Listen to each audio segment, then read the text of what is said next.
Election integrity, immigration, and inflation. These are the issues that matter most to you, the people of Alabama. And there's people who make decisions on those things each and every day that you don't know. Well, we're bringing one of them on to talk about it today.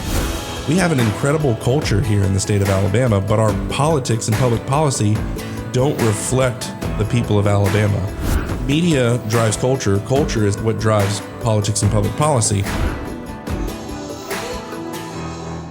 Welcome, everyone, to 1819 News, the podcast. I'm Bryan Dawson, CEO of 1819 News, and host of this here podcast, where we are in pursuit of a free and flourishing Alabama every single week. This week, we are bringing on, kind of continuing the pattern where we bring on someone who's involved in state government, followed by an interesting story or entrepreneur, and sometimes we bring on interesting people from the state government, and I think we're doing that today. It's a combination of both. Interesting people in state government. Doesn't always happen, but we get that today. And really the reason I'm bringing on the guest today, I feel a responsibility as someone who's highly critical of the way things are in the state. It's the reason 1819 has exploded, is there needs to be critiques about our state government, but there's some people who are down there that are doing exceedingly well. They're doing good things. They're doing things that are objectively good. They're working. They're fighting for objective truth and goodness and beauty and the things that they got elected to do. And I will admit, I spend more time hammering bad than I do celebrating good. And so I'm wanting to correct that and begin to bring on the people that are actually down there faithfully serving, doing a great job, being great husbands and fathers and like just good people, and highlight the work they're doing, and bringing on Jamie Kiel, Representative Jamie Kiel, who's a rising star, and he's a reliable conservative vote in the House, and is just a great guy. I've had the privilege and opportunity to sit down and share a meal with him and get to know him and hear his story. And so going to bring him on to share his story and talk a little bit of state politics with you. Representative Jamie Kiel, thank you so much for taking the time to join us. Thank you, Bryan, for the opportunity. It's a pleasure. Yes, sir. So before we jump in, I've always got to do the thing where I tell everyone we're trying to build our YouTube following. And so anyone who watches this, go and subscribe, like, share, comment, smash all the buttons, hit them all the time, because the more you do that, the more our content gets out there. Without YouTube following, if you go and you see our following on YouTube or whatever, like, oh, that doesn't look like. We're on Apple Podcasts, we're on Spotify, we're on Rumble, we're on all kinds of platforms, but we're specifically trying to rebuild our YouTube following because we were unceremoniously removed and everyone is on YouTube. And so we're now kind of investing time and asking people to go and do that so that it's easier for people to access the content that we're creating. We go up, every podcast, we continue to increase, but want to continue to encourage my audience to go do that. You can engage with me in the comment section there. I usually go back and respond, not always, but I try to. So yeah, please go do that. And without any further ado, we're going to jump in. So, Jamie, the top 3 issues that voters care about on the polling that I see and the data that I get back are issues that I've noticed that you care about. And I want to talk about those things. It's going to be election integrity, immigration, and inflation. Those things always seem to be at the forefront. But before we dive into talking about policy and what's going on at the State House and legislative session and all that, I just want my audience to hear your story, where you came from, where were you, tell us about your parents, where were you born, what in the world got you into politics, what do you do for a living when you're not in politics, just all of those things. I want to just get you acquainted with the audience. Sure. Well, thank you. I appreciate the opportunity to be on.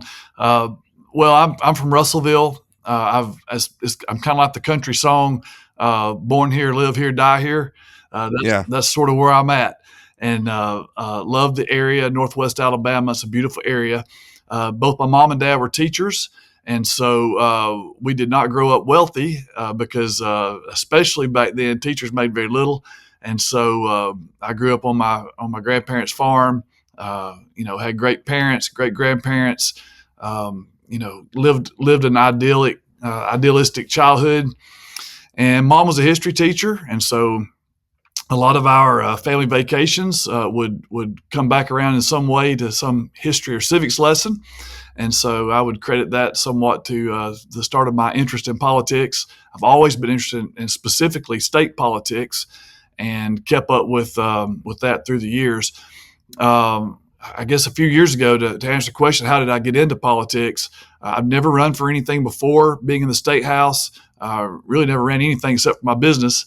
And I guess some discontent with the involvement of government in our lives, in my business, and the bureaucracy and red tape that I dealt with dealing with state government prompted me to run. My seat had been held by Democrats forever, since the Civil War, and so I'm the first Republican in this House seat since the Civil War. And so I do not take that lightly. I know that there is responsibility with that, and I've been very fortunate to have been elected and now reelected to this seat. I've been in business now for 30 years. I started just out of junior college, renting some small equipment, and that progressed into selling equipment. And now I sell lawn and garden equipment. That's what I do for a living. That's what I'm doing today. That's what I do to feed my family. And so I've been very fortunate to be able to live here and provide for my family and the area, support my business, for these 30 years. My wife's a teacher also, and I have three children. They are 18, 14, and 13, and so all girls. And so, so just being a dad and being a business owner are my primary responsibilities. Well, and to me, I wish everyone that was this should be a prerequisite to be a legislator, is that you have to own a business and be married with children. But I don't make the rules, but it makes for a good representative. Yeah, signing the front of the check does make a difference in perspective. It does. On how things operate. It sure does. And you have children, and so you have a generational vision. As a father who has children, you're making decisions in Montgomery that are going to affect them and their children, right? And so I think that's great. And the people I know that know you, that is the thing that they, you have tremendous integrity. You're known as a great businessman, a great husband, and a great father. And to me, that is so much more important than a state representative. And because you are known as those things, I think that makes you a good state representative. So, don't know if you know that, but I hear that. So any time that you come up, that is exactly what folks say. So I think that's incredible that you've been in Montgomery that long and still are able to maintain that reputation. Well, I certainly appreciate that. That's my intent. Someone asked me before I was elected, would I become the Honorable Jamie Kiel if elected? I said, I sure hope so. And I hope to maintain that. Amen. That's good. Well, the story of, let me say, just to continue to heap praise on you, there's three extremely unpopular things that have come through the State House in the last, 8 years, or I guess that's how long it's been since you've been down there. How long have you been down there? This is regular. 7th year. Okay. There was a gas tax increase that was levied with tremendous pressure. Then there was the medical marijuana. And then there's been several gambling pushes, with the last gambling push even including a Medicaid expansion addendum. So, and you were a no on all three of those things, which I think is extremely impressive, because you don't get to just vote no on those things and it just be hunky-dory. There's a lot of pressure to vote a certain way on those things, and you voted with your conscience and against that. But the one it's like folklore when people talk about Montgomery and how things actually work in the House and the pressure that's applied and how people get their, committee chairs threatened for not voting a certain way and all this stuff specifically, was the gas tax. That was the one that you hear a lot about with the whiteboard and, all the works. And you voted against increasing taxes. And I wanted to just give you the opportunity to kind of talk about that story and what that was like as a young legislator. Well, as you may recall, it was our first vote as freshman legislators. It was not an easy vote. There was a lot of pressure to vote for the gas tax. For me, it came down, just the bottom line is I had just ran a campaign on smaller government and less taxes. I had knocked something like 8,000 doors, me and my team had, and we had handed out palm cards all across the district, explaining my position on government how I believe it should decrease and not increase, how taxes should decrease and not increase. And then I show up in Montgomery, and the first vote is that. And so that really was the premise behind my vote. It did probably form who I am now as a legislator. It gave me a prerogative on Montgomery that I might not have had if I had come in and voted on the regular things for the next couple of years. But it did give me a real look at what Montgomery was. It was a hard vote at the very first, and it sort of set my course as far as my prerogative on taxes and government. And I have not found a tax since then that I liked either. And so I have tried to stay that course. Wow. Well, that's good. And again, I brought on Chris Elliott recently, and he and Lance Bell, voting against that last gambling push with the pressure on this stuff. It's very real. And for you to be such a young legislator to withstand that pressure, I think, speaks volumes of your character. So I think that's great. Jumping now more into some policy issues, as I mentioned, the things that I see that the voters actually care about: election integrity, immigration, and inflation. And these are things that matter to you, and we've seen that in action from you. Talk about ballot harvesting. That's something you care deeply about. Talk about how absentee ballot fraud is a threat to election integrity, and and talk a little bit about those who oppose your efforts to crack down on it. Well, when we see election fraud across the country, when you're watching Newsmax or Fox News or wherever you get your news from nationally, we almost always see that it is not election day where there is fraud. It's almost always in some type of early voting. That's the reason I have opposed early voting in the past. I believe in election day. I believe that we have a secure election day, and I think it's the most secure way to vote. I think that's the most important thing, is to keep our elections safe. In Alabama, we don't have early voting, but we do have absentee voting. And I guess it's our form of early voting, where we restrict who does that to, if you're going to be out of town, or if you got to work, or you're sick or disabled. All those reasons for absentee voting for not going to the polls. They're legitimate reasons that we should not deny someone the ability to vote just because they cannot be there. This idea of widespread early voting, though, is the least insecure way to vote. It's much more secure for the process to vote on election day.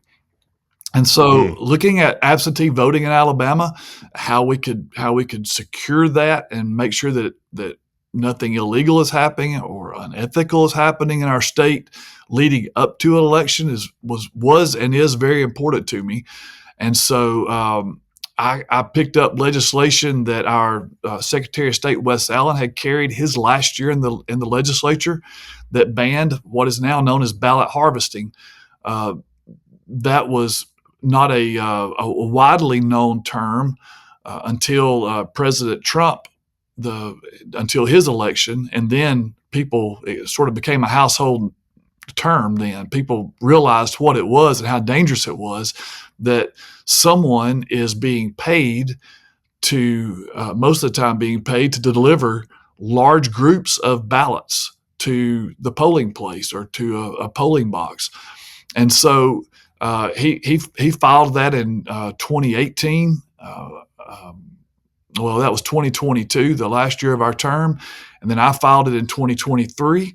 And then I carried it, what was SB1 last year. I carried that in the House last year. And there was a lot of pushback. You could tell that it was a money-making opportunity for a lot of folks by the way it was pushed back. The arguments against SB1 most of the time were just not true. They were saying things about the bill that just were not true. And all we were trying to do, and all we did when we passed it, because we did pass it and the governor signed it, is cut out the opportunity for folks to profit off the election process. And I don't think Mm. it's right to profit off the election process. I think that, if you have volunteers out working, that sort of thing, that's one thing. But when people get paid to deliver ballots, that's a whole different game. Yeah, it's fertile ground for corruption. It is. For sure.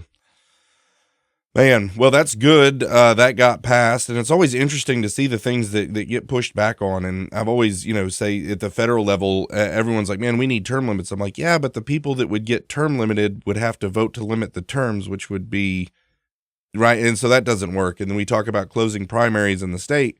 I think there's a lot of people that there'd be a ton of support for closing primaries. It wouldn't affect you at all, right? It wouldn't affect you at all. There's a lot of great people it wouldn't affect at all. But then there's some people who might have their seat because of crossover voting in the primaries or whatever. And so they're obviously going to be diametrically opposed to it. So it's always interesting to see who's against what and why. I always find that very fascinating. So I support closed primaries. I think that Republicans should vote in Republican primaries and Democrats should vote in Democrat primaries. And there's no reason for a Democrat to choose who the Republican Party's candidate is, and there's no need for a Republican to choose who a Democrat's candidate is for a general election. And so I wholeheartedly support that. seems like common sense. It does. If you're running a ministry or you own a business, my guess is that you've been thinking about starting a podcast for a while now, but for various reasons it hasn't happened yet.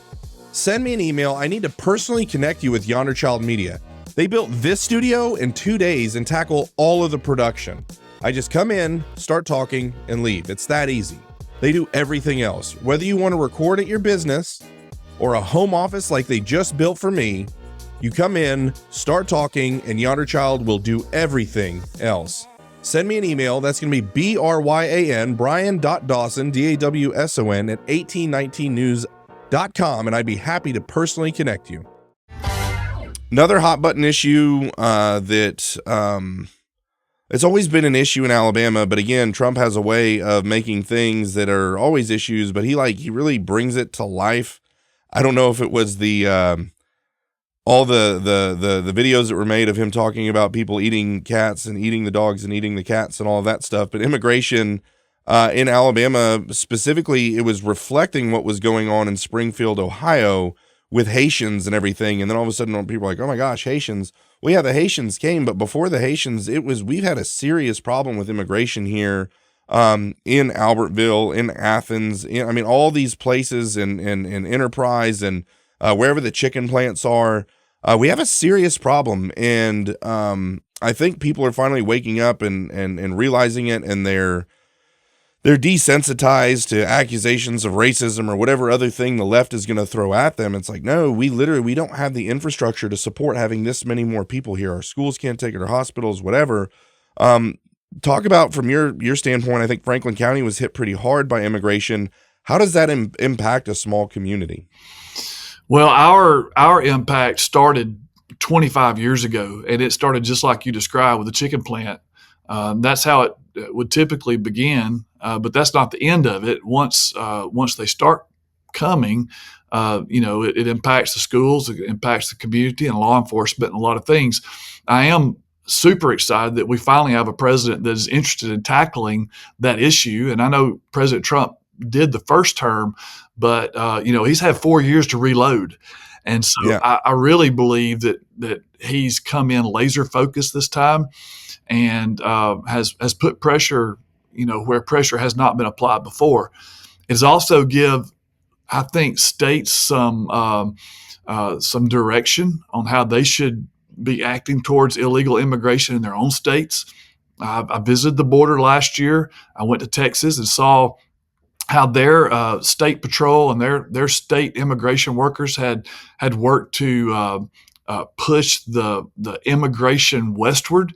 And so there's not so much illegal immigration in Texas now as it is in Arizona and New Mexico and those states because of their state stand.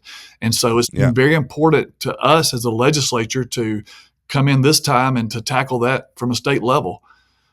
Here in Russellville, our school has the highest EL, and that's English language learner group in the state.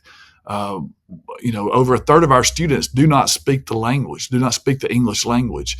And we have some classes that are in the 70-80%, either EL current or EL former, which means either they don't know the language or they have just mastered the language. And Yeah. so it's not about race. It has nothing to do with race. It wouldn't matter what color they are. If someone's coming in the country illegal, then they need to be stopped. It doesn't matter the race. And when they come to the school, if they do not speak the language, it does not matter what color they are. What is important is that it takes a ton of resources to teach a child how to read and write if they do not speak the English language. And so I can't imagine how anyone would make that into a racial issue if they come to the classroom and hear children, up to a third or a half of the children in the classroom, who do not speak the English language. And the Alabama teacher is required to teach them English or teach them math or teach them science. How do you do that? And so our schools have been at the top of their game in making sure that everyone receives education to the best of their ability. But it is certainly taxing on schools in particular to perform at that level. What about the hospitals and other, kind of public services that a small town would have? What kind of stress and pressure does that put on it? Yeah, well, it's certainly an issue because, I mean, they show up at the emergency room and expect care, and our hospitals deliver care for them. But it does leave them with an issue when they don't have a means to pay, or, I guess there's a lot of non-payers that go to hospitals, but this is evidently a large group of those people. Yeah, I can't imagine being an educator. And again, it's not like it's all Mexicans. It's like you have Hondurans, you have Nicaraguans, you have Haitians. Like, it's not even like, so not only do they not speak English, like they don't even all speak this. Like, even if it was a whole classroom full of people who spoke, like a Mexican dialect of Spanish, you'd be like, hey, you know what? We can get someone in here that can speak. It's like the whole thing is just nuts. I've got a sister-in-law who's a nurse and an emergency room nurse.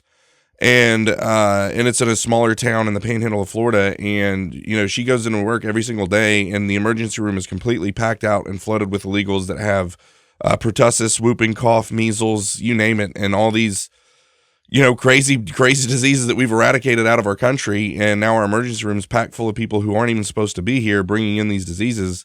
It's unbelievable, what's happening. And then that we're made to feel bad because we want to be responsible and take care of, our area, our, kind of our place.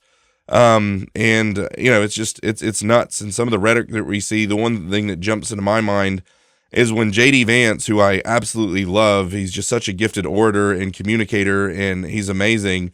And they were like pushing back. He goes, whatever the lady's name was, he says, they're literally taking over apartment complexes in Aurora, Colorado, like with guns. She's like, it was one apartment complex. He's like, how many apartment complexes does it need to be before we pay attention? It's insane.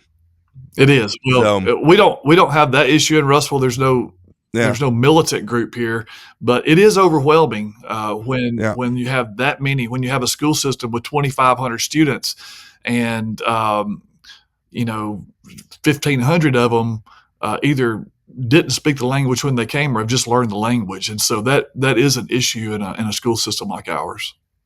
Man, can't imagine.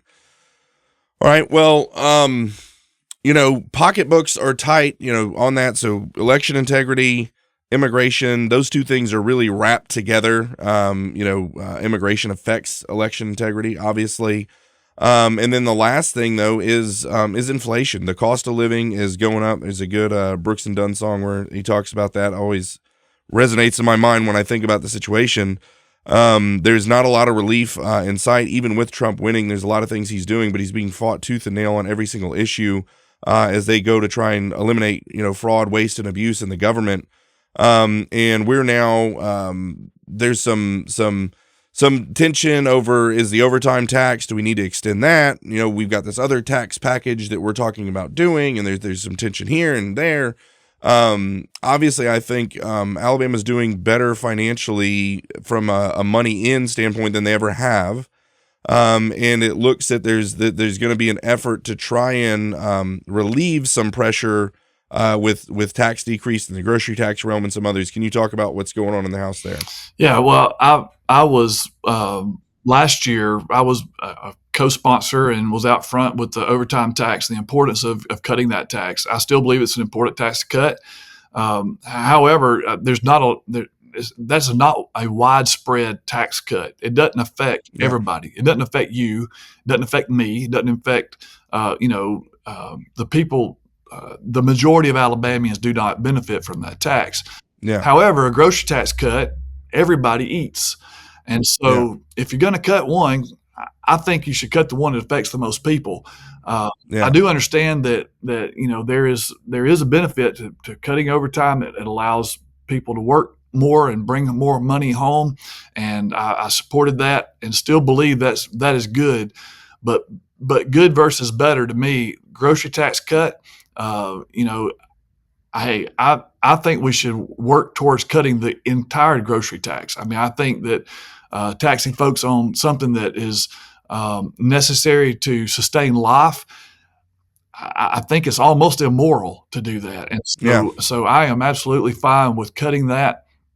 The Republicans have worked before I was there to make sure that we have rainy day funds in place in case there are economic downturns, so we don't not pay teachers, for instance, or whatever that would look like. But at this point, like you said, our budgets have been good, and I'm absolutely for giving some of that money back to the taxpayers. We did that, post COVID. We sent checks back to everyone that filed an income tax. We cut the overtime tax last year. We cut the grocery tax by 1/4 last year, and if we're successful this year, we'll cut it again by another 1/4. And so I think it's very important to do that, to give folks a relief when they go to the grocery store. Yeah.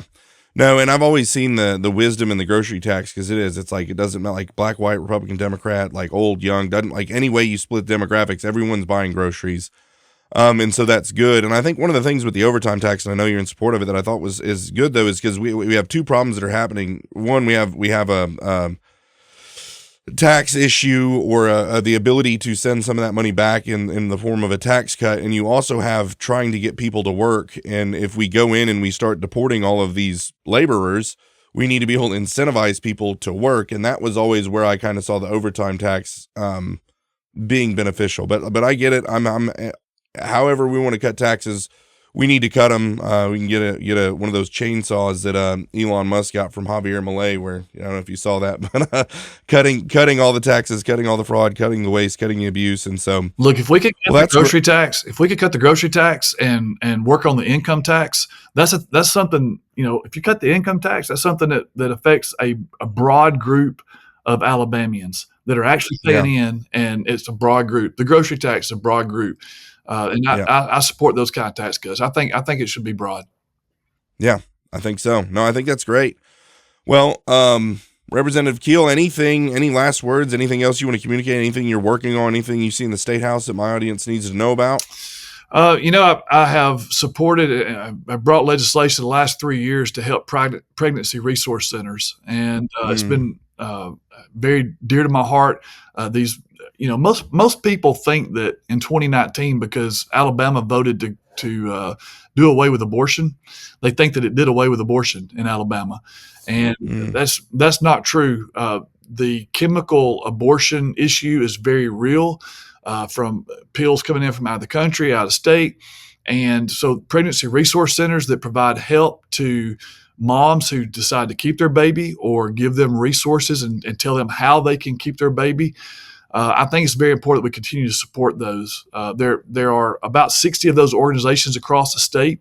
Shoals Save a Life is the one in my area, but there's those type of Save a Life organizations across the state. And any way that we can help mothers who decide to keep babies instead of the alternative, I think is very important. And so I've had that bill to give tax credits to people who donate to that. This is the third year I've had that. And I'm hoping that we get some funding for those pregnancy resource centers. So right now, are they C3s, or what is the current setup? If someone don't, like, how does that work? They can donate now and get a tax deduction, but the highest form of tax back is a tax credit, and that would be a dollar Okay. for dollar match. So if you gave $500, you get $500 back on your tax return. Oh, wow. Yeah. Yeah, that would be incredible. Man, I did not know that, so I'm glad I asked you to say something Yeah. else, because now the more you know, the little star shoots across. That's right. All right. Well, that's awesome. Well, thank you so much for your time. Again, my goal was just to get you in front of my audience, and when they start reading about you in 1819, they'll be able to put a face to a name. They'll know who you are, and also, all the folks up in your district see that you're doing a great job. So, Well, thank you so much for taking the time to join. I appreciate your work. Sure do. Thank you for the Yes, sir. opportunity. All right. Thank you, Representative Kiel. And for the rest of you guys, put your trust in God and keep your powder dry.